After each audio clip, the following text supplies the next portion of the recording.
Assalamualaikum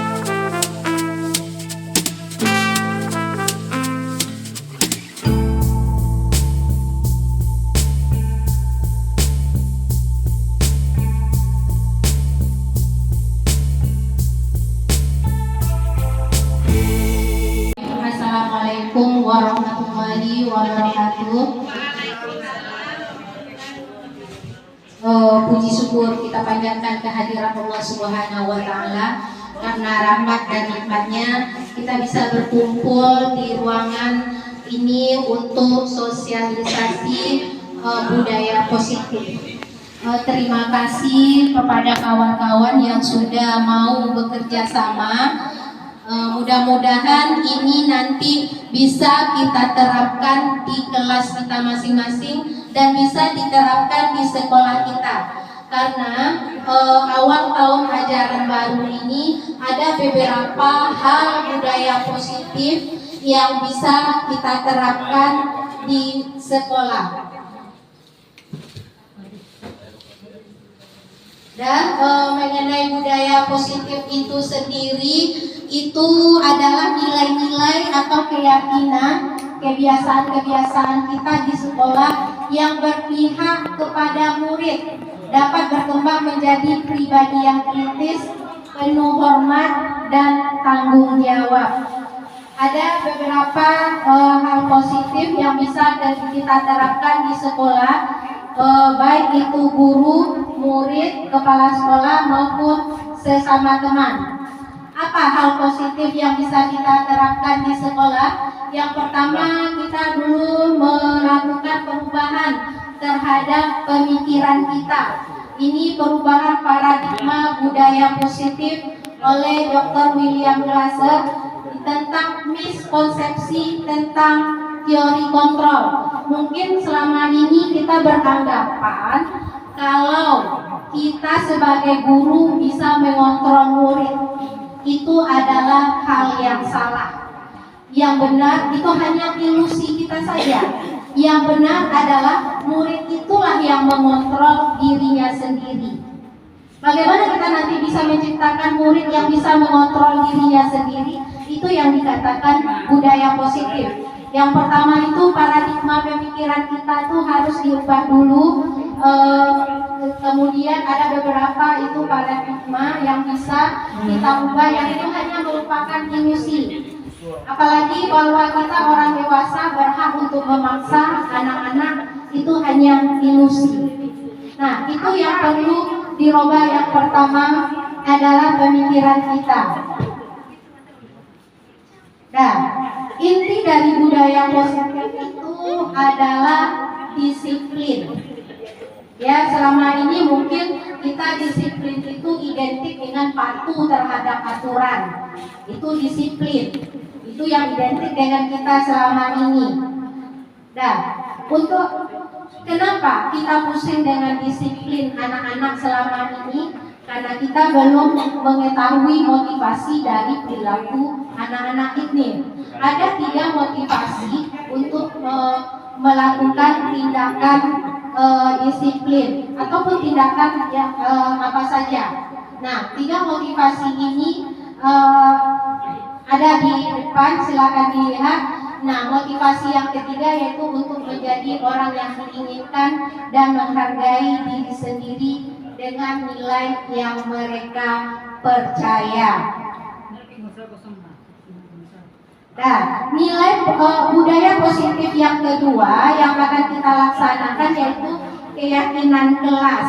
Nah, Bapak Ibu, terutama Bapak Ibu wali kelas, diharapkan di awal tahun ajaran baru ini kita membuat keyakinan kelas.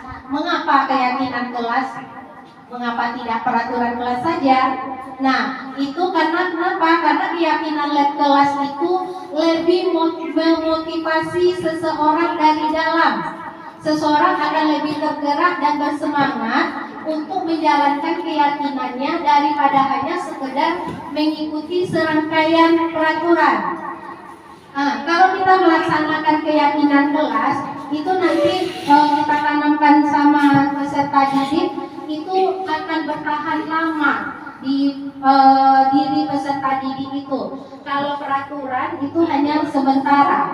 Nah, Bapak Ibu wali kelas, salah satu bukti bahwa kita melaksanakan kurikulum merdeka, bahwa di kelas itu nanti nampak ditempel keyakinan kelas. Keyakinan kelas itu bagaimana buatnya? Selama ini kita kan peraturan kelas. Nah, Bapak Ibu mungkin bisa memulainya dulu dengan peraturan kelas. Tadi saya coba di kelas 81, kita sama-sama belajar ya Bapak Ibu. Nah, peraturan kelas. Biasanya anak-anak membuat peraturan kelas itu dengan kalimat negatif. Nah, coba kita buat peraturan kelas. Maka dia akan mengajukan, Bu, tidak datang terlambat. Bu, tidak boleh makan di kelas. Itu peraturan kelas yang mereka buat. Peraturan kelas boleh kalimatnya negatif.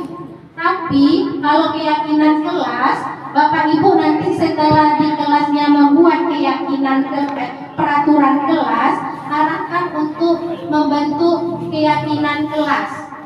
Nah, nanti di kelasnya dan setiap kelas yang melaksanakan kurikulum merdeka, kelas 8 maupun kelas 9 itu nanti nampak hasilnya di kelas masing-masing sudah terbentuk keyakinan kelas masing-masing.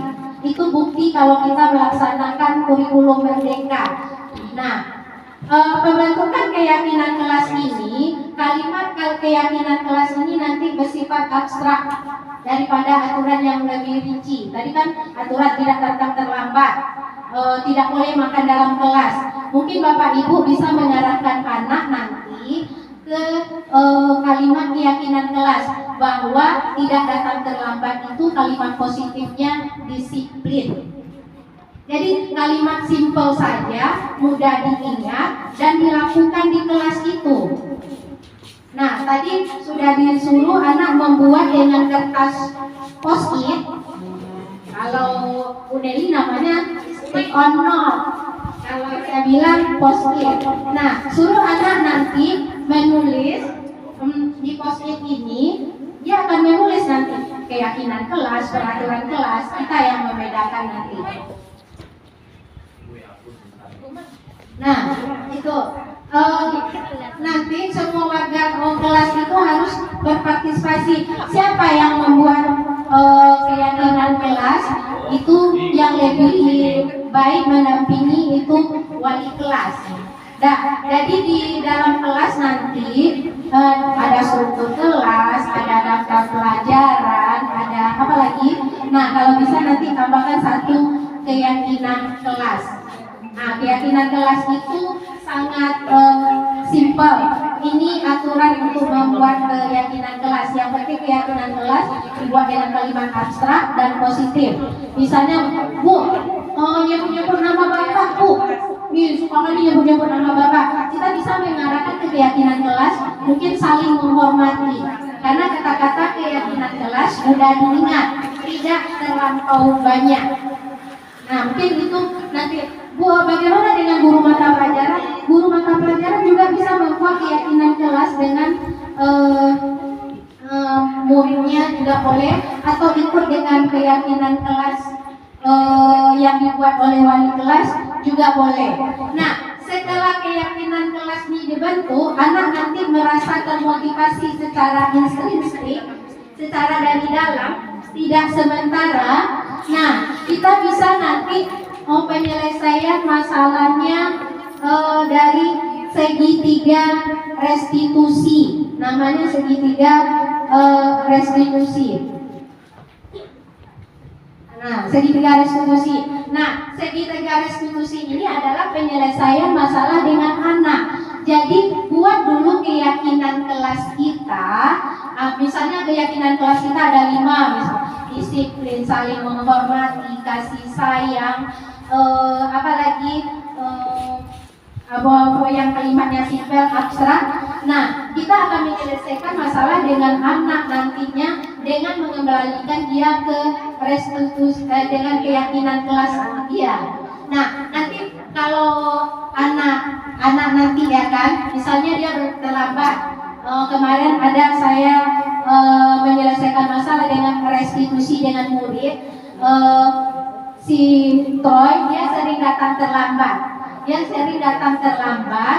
Ke sekolah, terus kita menanyakan dengan menyelesaikan masalahnya dengan segitiga restitusi. Bagaimana langkah-langkah segitiga restitusi itu? Yang pertama, menstabilkan identitas. Misalnya anak seperti ini, nah kamu ibu dengar sudah terlambat beberapa kali. Ya bu, saya sudah terlambat bulan ini 3 kali. Kemudian kita menstabilkan identitasnya itu seperti ini, misalnya nggak apa-apa lah, memang terlambat itu manusiawi, setiap orang pasti melakukan kesalahan, itu namanya menstabilkan identitas. Setelah menstabilkan identitas, kita pergi ke validasi tindakan. Nanti kita tanya sama anak Tuna, terlambat itu menurut kamu salah nggak? Ya, katanya kan. Kemudian keyakinan kelas mana yang kamu langgar? Kita menyelesaikan ini dengan menanyakan keyakinan kelas mana yang dia langgar. Kalau kita tidak membuat keyakinan kelas, kita tidak bisa menyelesaikan masalah mereka dengan segitiga restitusi. Bu, disiplin. Pelanggaran keyakinan kelas mana yang kamu langgar? Disiplin, Bu. Menurut kamu disiplin itu penting nggak? Penting. Terus setelah udah selesai, sudah menanyakan keyakinan kelas, tanya apa yang bisa dia lakukan untuk memperbaiki keadaan ini. Tanya sama dia apa? Kenapa kita menggunakan segitiga restitusi? Karena segitiga restitusi ini berpihak kepada murid. Selama ini kita mungkin melakukan 5 posisi kontrol ini, penghukum. Selama ini kita penghukum.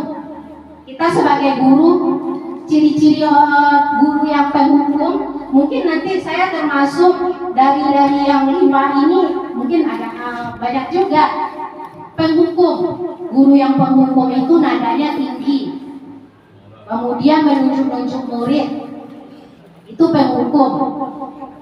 Kemudian tidak ada korelasi hubungannya itu dengan tindakan yang dia buat. Misalnya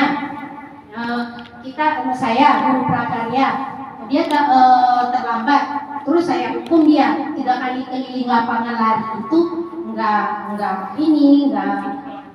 ada hubungannya. Kalau mungkin guru olahraga mungkin ada hubungannya sebagai pemanasan. Nah, kita tipe yang mana? Tipe penghukum atau tipe pembuat rasa bersalah? Tipe pembuat rasa bersalah ini kita di dalam kelas Bapak Ibu membuat suasana kelas itu hening. Nada kita tuh datar. Hening, datar. Kemudian apa yang kita ucapkan, anak itu merasa bersalah, dirinya tidak berguna. Saya sudah tidak berguna, membuat ibu guru sedih. Mungkin itu. Kemudian ada sebagai teman. Posisi kontrol kita selama ini sebagai teman.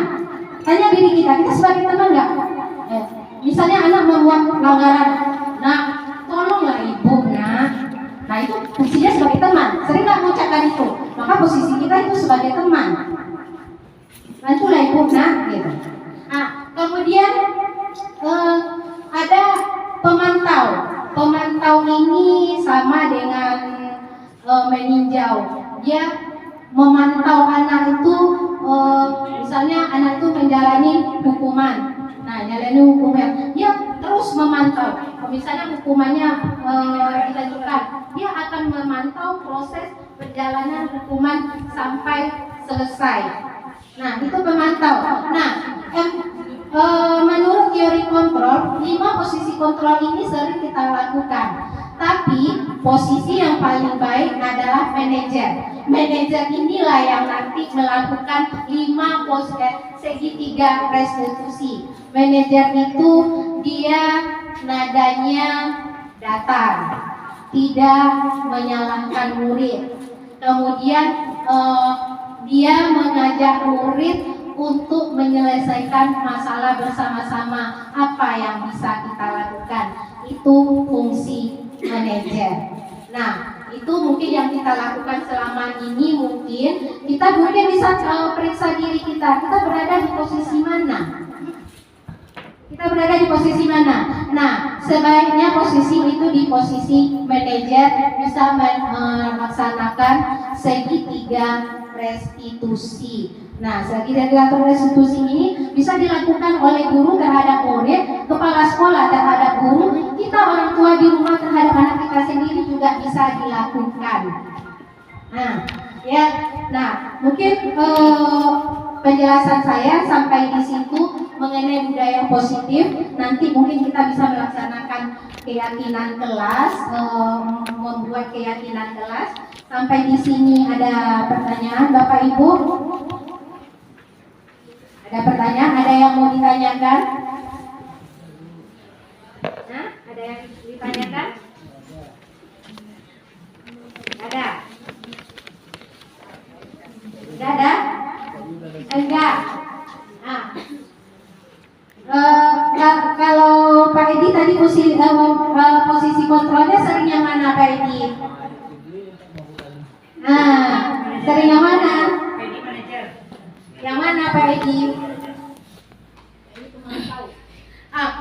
Kalau membuat rasa bersalah, tolonglah nak, kasihan kamu sama ibu. Tolonglah kasihin bapak. Itu nanti anak membuat merasa bersalah gitu. Nah, ada penghukum, ada teman atau pemantau atau manajer. Setidaknya kita untuk belajar awal kita berada di posisi pemantau. Karena kan karena kita mau berubah-ubah dalam posisinya ya kan. Nah, ada yang mau ditanya? Ada yang mau ditanya? Ya, ada yang mau tanya? April kenapa? Ya, silakan Ibu April.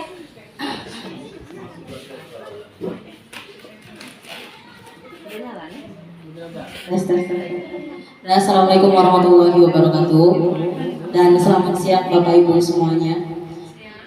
Ini saya mau bertanya masalah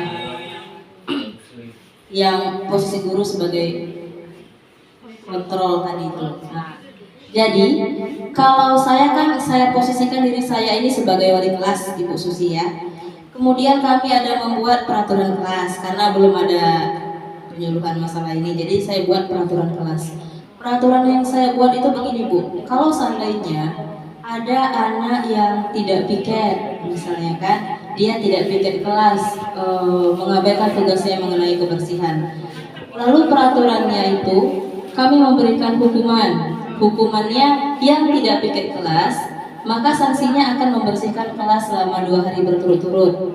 Berarti dia meringankan beban yang piket 2 hari ke depan, begitu juga seterusnya.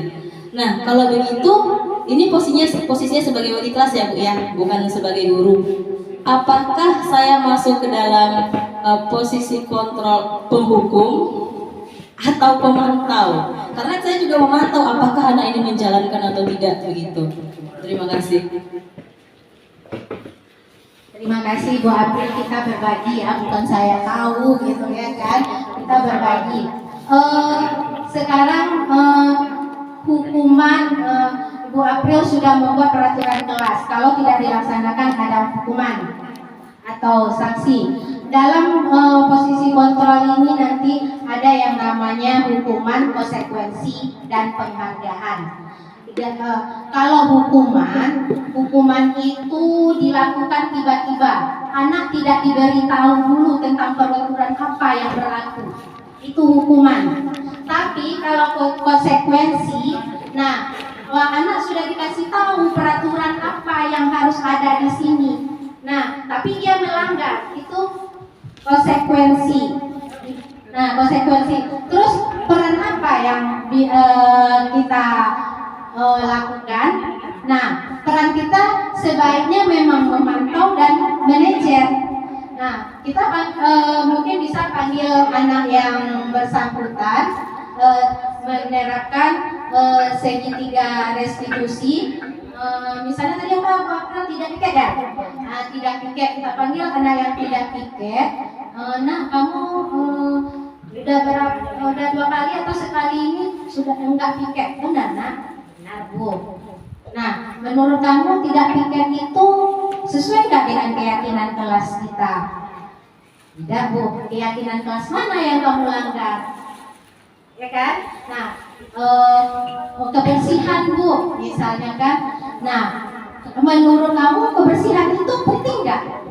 Penting Bu. Kenapa? Nah, dijabarkannya. Sekarang kita cari solusinya sama-sama ya. Menurut kamu untuk memperbaiki keadaan ini apa yang bisa kita lakukan? Serahkan kepada mereka.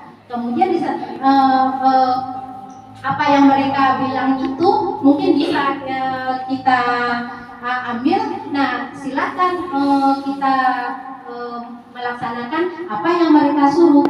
Kita tidak ada di posisi menghukum, tidak ada di posisi sanksi, tidak ada di posisi lain. Kita kan menyemangati dengan sama dia yang menentukan sendiri. Dia yang menentukan apa yang mau dia perbuat. Jadi kita tidak ada di posisi penghukum, pembuat rasa bersalah, teman. Kalau saya sih selama ini tolonglah, nah bantu ibu. Ya, kasihan kamu sama ibu. Itu membuat anak merasa bersalah gitu. Nah, jadi kalau dengan posisi restitusi ini kita lepas dari posisi kontrol yang tidak baik ini. Mungkin itu Bu April, karena kita berbagi ya Bu April. Saya juga baru belajar, kita sama-sama belajar. Nanti bukti karya ini kita upload di bukti karya PNM. Ada lagi Bapak Ibu? Kalau di DK itu namanya Bukti Center. Apa? Center. Nah ya, nanti cocok ya. Nanti intinya dari budaya positifnya setidaknya ini nanti minggu depan sudah ada keyakinan kelas di kelas kita masing-masing. Ada lagi Bapak Ibu? Kalau tidak kita sudahi saja. Ya Pak Musa. Ya. Nah ini Bu, di posisi 5 posisi kontrol, saya ingin tahu posisi saya itu di mana gitu. Ya, kalau kita ya, maksudnya saya kan membiasakan. Ya kan di posisi saya apabila ada anak terjadi buat kesalahan seperti merokok atau terlambat atau membuang sampah di depan saya sendiri, saya langsung memvonis dia pusat kamu 10 kali. Berarti menghukum ya. Ini Pak Mursal, kalau Pak Mursal anak terlambat kemudian Pak Mursal kasih push up, itu sudah dikasih tahu nggak sebelumnya? Sebelumnya tidak. Itu tidak dikasih tahu. Nah, berarti Pak Mursal akan hukum. Tapi kalau Pak Mursal kasih tahu, kalau nanti kalau pelajaran olahraga terlambat kamu push up, itu konsekuensi. Oh, gitu. Konsekuensi dia. Oke Bu, terima kasih Bu. Sama-sama Pak Mursal. Dari kursi dari Bu. Terima kasih kepada Bapak Ibu semua. Mudah-mudahan ini bisa kita terapkan di kelas kita masing-masing sebagai bukti implementasi kurikulum Merdeka. Nanti Bapak Ibu buat di kelas, membuat keyakinan kelas, jangan lupa dokumentasi atau videonya untuk di-upload di tema PMN disiplin positif. Ya. Nah, disiplin positif. Jadi buat keyakinan kelas. Tadi buat keyakinan kelas pakai kertas post-it. Boleh nih nanti ditempel mana yang banyak, nanti keyakinan kelasnya, maka itulah yang disepakati nanti. Nah, kita tempel ini di dinding. Hasil apa keyakinan kelas kita buat di dinding kelas. Dan terima kasih Bapak Ibu semuanya sudah menyediakan waktunya untuk berbagi. Assalamualaikum warahmatullahi wabarakatuh.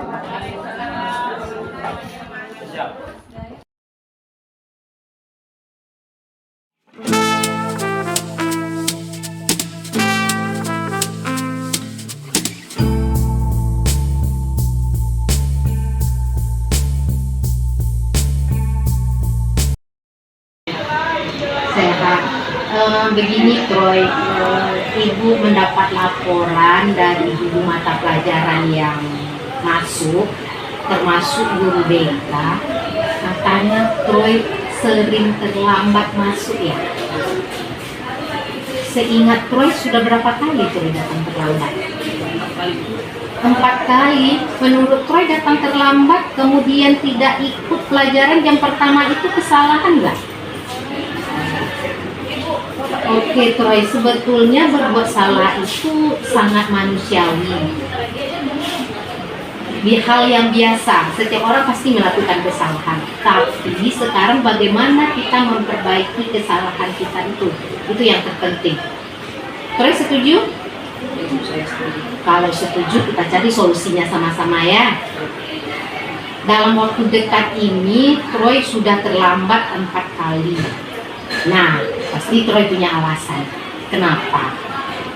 Akhir-akhir ini Bu, saya sering begadang main HP sampai malam, main game setengah. Kawan-kawan jadi karena itu alam bangun siang. Oke Troy. Troy masih ingat nggak dengan keyakinan kelas kita yang kita sepakati? Nah, sekarang terlambat itu menurut Troy sesuai nggak dengan keyakinan kelas kita? Tidak. Nah, kalau begitu keyakinan kelas mana yang Troy langgar? Disiplin. Disiplin. Menurut Troy disiplin itu penting nggak? Penting karena disiplin itu membuat Troy datang lebih awal dan menghargai waktu. Betul Troy, menghargai waktu itu sangat penting, sangat bermanfaat untuk diri kita dan orang lain, dan kita juga bisa menghargai orang lain. Ya, saya minta maaf karena sering datang terlambat dan tidak mengerti. Oke, sikap minta maaf itu sudah baik untuk Troy. Kalau begitu, apa yang bisa Troy lakukan agar tidak terlambat lagi datang ke sekolah? Saya usahakan tidur lebih awal Bu, dan tidak larut malam, tidak main game sampai lagi 1 malam. Nah, Troy, sekarang kita udah temukan solusinya ya kan? Supaya Troy tidak datang terlambat lagi ke sekolah. Nanti ibu akan menghubungi orang tua Troy supaya mengingatkan Troy untuk bangun pagi dan tidak terlambat lagi ke sekolah. Setuju? Nah, semoga Troy bisa melaksanakan komitmen kita ini ya. Terima kasih ya Troy. Sekarang Troy boleh kembali ke kelas. Assalamualaikum warahmatullahi wabarakatuh. Perkenalkan, nama saya Troy Tara. Saya sangat senang sekali diajak berdiskusi oleh Bu Susi. Saya jadi tahu cara mengatasi kesalahan yang saya lakukan. Insya Allah saya tidak akan terlambat lagi datang ke sekolah. Saya akan menyelesaikan tugas-tugas yang ketinggalan. Terima kasih. Permisi Bu. Iya, Menurut saya. Nah, silakan duduk Zura. Makasih ya Bu. Zura, tadi Ibu kan melihat kamu langsung buang sampah ke laci. Sebelumnya kawan-kawan sudah ngasih tahu juga kalau Zura suka buang sampah di laci. Betul, Zura? Betul Bu. Betul. Tentu Azura punya alasan kenapa buang sampah di laci. Saya malas buang sampah langsung pada tempatnya Bu. Oke Zura, membuat kesalahan itu hal biasa, manusiawi. Yang penting kita sama-sama memperbaikinya. Zura setuju? Setuju Bu. Setuju. Kalau gitu kita cari solusinya sama-sama ya. Nah, coba Zura pikirkan, buang sampah di laci sampai menumpuk, bau, nyamuk, kawan juga tidak merasa nyaman. Kira-kira perbuatan Zura itu gimana tuh? Ya, saya minta maaf ya Bu, karena sudah membuang sampah di laci dan membuat kawan-kawan tidak nyaman. Iya, minta maaf itu hal yang sudah baik sama Azura. Namun, Zura masih ingat nggak dengan keyakinan kelas kita? Ingat Bu. Ingat. Kira-kira membuang sampah tidak pada tempatnya sesuai nggak dengan keyakinan kelas kita? Tidak. Tidak. Kalau tidak sesuai dengan keyakinan kelas kita, keyakinan kelas yang mana Azura langgar? Menjaga kebersihan Bu. Menjaga kebersihan. Menurut Zura menjaga kebersihan itu penting nggak? Penting Bu, karena menjaga kebersihan kan membuat lingkungan sehat dan nyaman. Iya, menjaga kebersihan itu membuat lingkungan sehat, nyaman, dan juga menunjukkan pedulian kita pada lingkungan. Ya, setuju kan? Setuju. Nah, sekarang kita udah temukan solusinya. Nah, kira-kira apa yang bisa Azura lakukan? Saya akan langsung membuang sampah pada tempatnya, Bu. Ada hal lain yang bisa Azura lakukan lagi? Ada, Bu. Mungkin saya akan makan di kantin dan membawa tempat makan dan minum sendiri. Oke, berarti kita sudah menemukan penyelesaian masalah Zura ya. Besok tidak akan diulangi lagi kan? Iya, Bu. Besok kita akan menjalani keyakinan kelas kita sesuai dengan apa yang kita komitmenkan tadi. Terima kasih ya Zura ya. Nah, sekarang boleh kembali ke kelas. Terima kasih, Bu. Iya, sama-sama. Assalamualaikum warahmatullahi wabarakatuh. Perkenalkan, nama saya Azira Asnafela. Saya sangat senang sekali diajak berdiskusi oleh Bu Susi. Jadi saya tahu akan kebersihan dan insya Allah saya tidak akan membuang sampah sembarangan ataupun di laci saya.